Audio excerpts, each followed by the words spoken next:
Greetings, YouTube.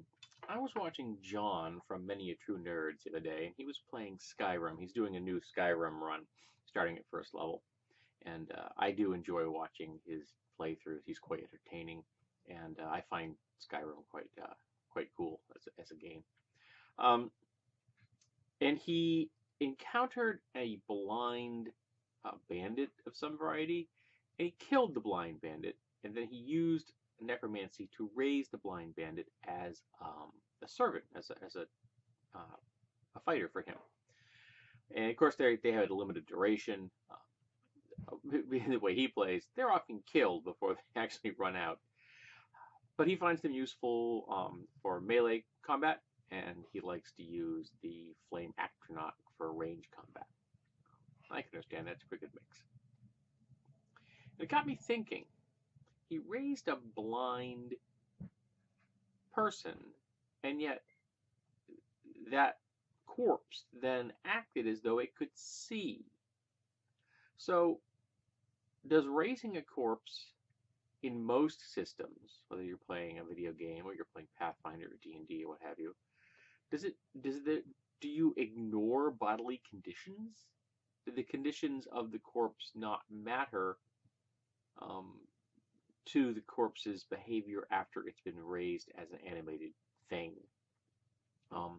Whether it's a temporary thing like he's using in Skyrim, and there are other systems. For example, I believe the Warlock in 3.5 had one of its powers was the ability to raise corpses temporarily, very similar to what you do in Skyrim.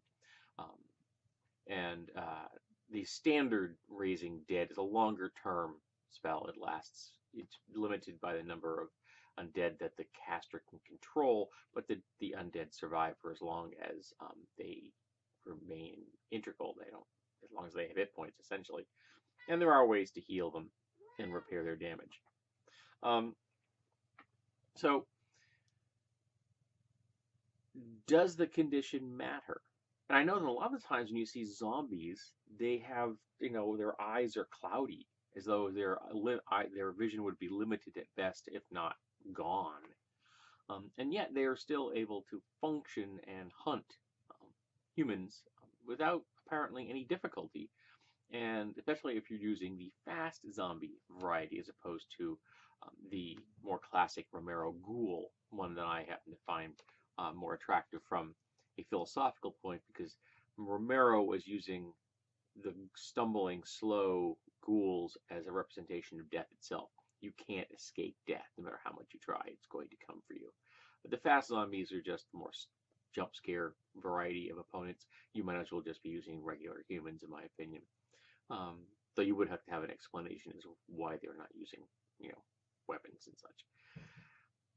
So, I don't know. Are there other examples of raised undead that ignore bodily integrity of the conditions they had prior to being raised? I know that there was one discussion amongst people who were the cyberpunk community whether if you got a zombie apocalypse in a cyberpunk world, would the zombie be able to operate cybernetic implants? And the general consensus was no, because those cybernetic implants need impulses that are no longer being delivered because the body is now not living.